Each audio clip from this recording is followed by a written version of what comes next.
6,000 કરોડનું કૌભાંડ કરનાર મહાજન ભૂપેન્દ્રસિંહ ઝાલાને કોર્ટમાં રજૂ કરાશે. સાંજે 4 વાગે ભૂપેન્દ્રસિંહ ઝાલાને કોર્ટમાં રજૂ કરી સીઆઈડી ક્રાઇમ 14 દિવસના રિમાન્ડ માંગી શકે છે.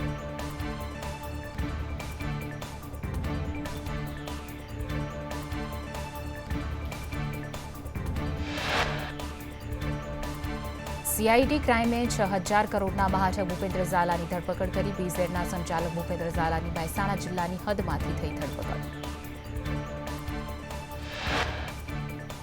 મહાજન ભૂપેન્દ્ર ઝાલા ગુજરાત બહાર જ નાસ્તો ફરતો હતો, પરંતુ છેલ્લા 15 દિવસથી તે ગુજરાતમાં જ રહેતો.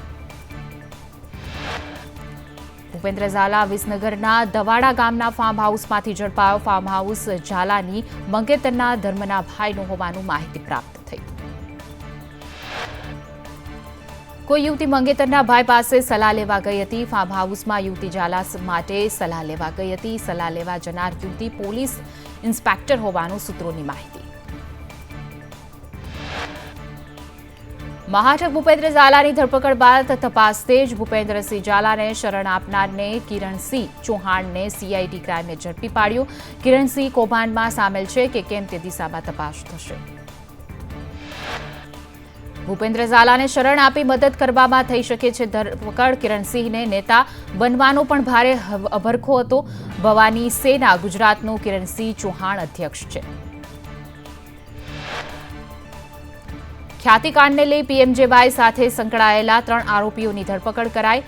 એન્સર કંપનીના હેડ નિખિલ પારેખની ધરપકડ. પીએમજેવાયના અધિકારી મિલાપ પટેલ અને પીએમજેવાયના જનરલ મેનેજર શૈલેષ આનંદની ધરપકડ.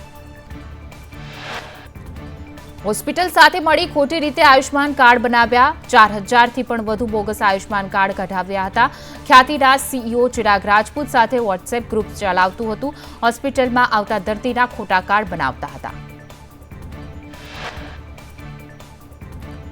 લોકેશનના આધારે વાપીથી બાળક મળી આવ્યો. ઝાડી ઝાખરામાંથી બેભાન હાલતમાં બાળક મળી આવ્યો. આરોપીએ એક વ્યક્તિને 10 લાખની લાલચ આપી અપહરણ કરાવ્યું હોવાનો ખુલાસો. પોલીસે બાળકનો છુટકારો કરાવી મામાની ધરપકડ કરી. બાળક બેભાન થતા મામાને લાગ્યું કે ભાણેજ મરી ગયો છે, જેથી ઝાડી ઝાખરામાં બાળકને ફેંકી નાસી છૂટ્યો હતો.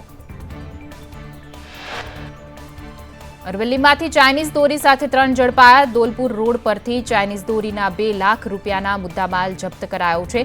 કારમાં દોરીનો જથ્થો ભરી જતા નિલેશ રાવળ, દશરથ પગી અને સુરેશ પ્રજાપતિની અટકાયત.